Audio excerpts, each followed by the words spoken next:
Bom dia, um feliz dia. Hoje, terça-feira, dia 1º. Vamos aí meditar na palavra de Deus. Hoje o título da lição é falando as parteiras hebreias. Isso. Bom, nós não podemos compreender aí o livro de Êxodo sem pressupor a veracidade aí dos ensinos de Gênesis. Os israelitas se mudaram para o Egito e após um período aí de prosperidade e paz, foram escravizados. Nós sabemos aí que o povo precisou ir para o Egito, uma vez que, como foi previsto aí, haveria aí 7 anos de muita fome. Isso. E aí todos foram ali para o povo de Deus, foram ali para o Egito, e ali nada faltou para eles, né? Porque o próprio José, que era governador, não deixou faltar nada para o seu povo, é isso? Mas, como foi falado aqui, depois que Moisés, né? Onde nós vimos isso, depois que Moisés morreu e todos os e outros faraós assumiram aí, ninguém mais lembrava de José, né? E o povo de Deus foi ali escravizado ali pelo povo egito, não é isso?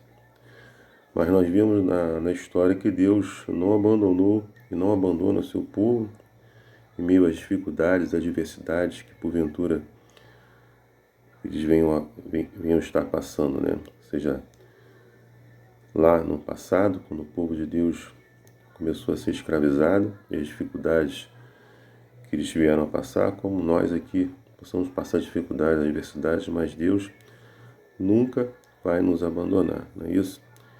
Mesmo que pudesse parecer, né, que Deus tinha abandonado o povo, ou tenha abandonado a cada um de nós, mas Ele nunca abandona o seu povo, não é isso? No momento da angústia, Deus veio para ajudar com sua mão poderosa. Ele encoraja seus servos. Lá no Salmo 50, verso 15 diz: Invoquei-me no dia da angústia, eu o livrarei e você me glorificará. Então, se você está passando por algum momento difícil, alguma adversidade, dificuldade, invoque o nome do Senhor, que Ele verá a sua angústia e com certeza irá te ajudar na dificuldade e na adversidade que você possa estar passando. Uma lição pede para a gente ler Êxodo capítulo 1, verso 9 a 21.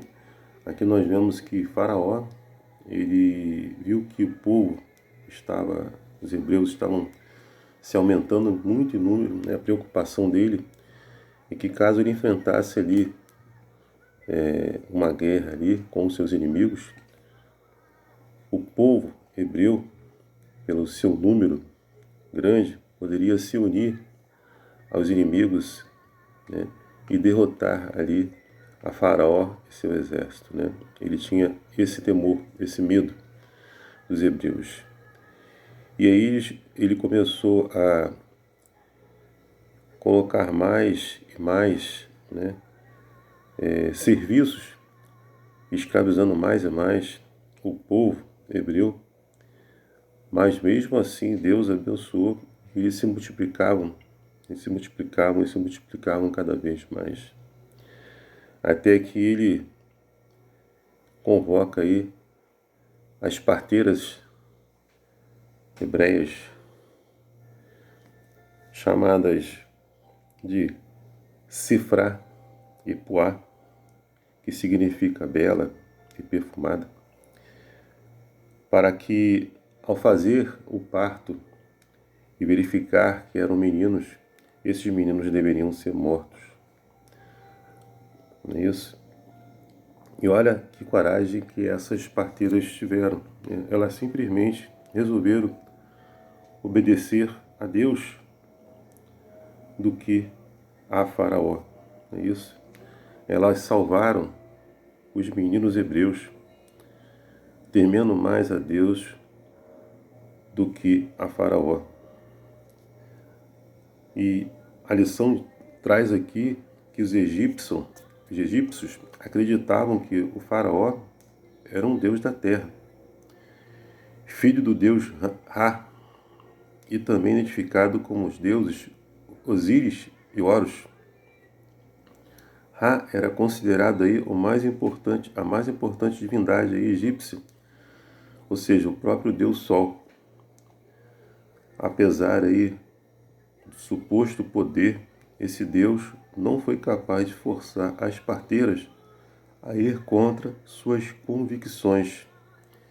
Em contraste com o faraó sem nome, as duas parteiras tiveram aí seus nomes mencionados, como nós falamos. Sifrá significa bela e Puá significa perfumada. Elas foram altamente estimadas porque temeram ao Senhor. A ordem perversa de Faraó não teve aí sobre elas, porque respeitaram a Deus mais do que as ordens de um governante terreno. Como diz lá em Atos, capítulo 5, verso 29, antes importa obedecer a Deus do que aos homens, e elas colocaram isso em prática. Lembrando que ainda não tinha acontecido nenhum fato miraculoso para tirar o povo ali do Egito. E elas foram corajosas e enfrentaram lá, né, a Faraó. E Deus abençoou, dando-lhes famílias numerosas. Que testemunho poderoso e de fidelidade desta mulher. Essas mulheres, mesmo que tivessem pouco conhecimento teológico, sabiam o que era certo e agiram corretamente. Não é isso?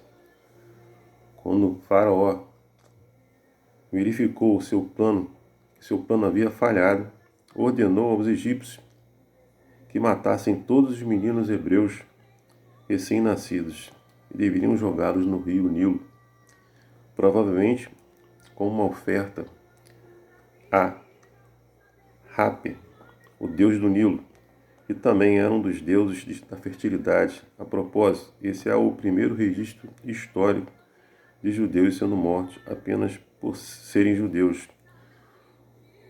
O propósito aí desse decreto de morte era dominar os hebreus, aniquilar os descendentes do sexo masculino e assimilar as mulheres à nação egípcia. Com isso, seria encerrada a ameaça que Faraó acreditava que os hebreus representavam para a sua nação. Então nós vimos nessa história que Deus não nos abandona, Ele vem ao nosso auxílio, à nossa ajuda. Vimos que temos que praticar a nossa convicção, a nossa fé, temos que nos posicionar, assim como essas parteiras fizeram. Haverá neste mundo situações que nós vamos ter que nos posicionar, de que lado nós vamos estar, se é do lado de Deus, ou se é do lado do inimigo, não é isso? E provavelmente vamos ter que agir igual a essas duas parteiras. Antes importa obedecer a Deus que aos homens, mesmo que isso cause consequência ou venha a nos fazer com que venhamos a morrer por esse propósito. Mas sabemos que temos um Deus que olha por mim, por você e por cada um de nós, e mesmo que nós venhamos a morrer, naquele grande dia, quando Cristo voltar, receberemos o galardão da vida eterna e da salvação em Cristo Jesus. Não é isso? Vimos também que haverá um decreto de morte, onde aqueles que não obedecerem a Deus e aos seus mandamentos, não é isso? Também serão mortos. E nessa hora nós temos que agir com a nossa fidelidade. E para isso devemos o quê? Cultivar e nos preparar desde já para que nesse dia, quando acontecer isso, possamos sim fazer igual a essas parteiras. Antes importa obedecer a Deus que aos homens. Que Deus abençoe a você e a sua família e que vocês tenham aí uma terça-feira abençoada. É meu desejo, minha oração. Amém.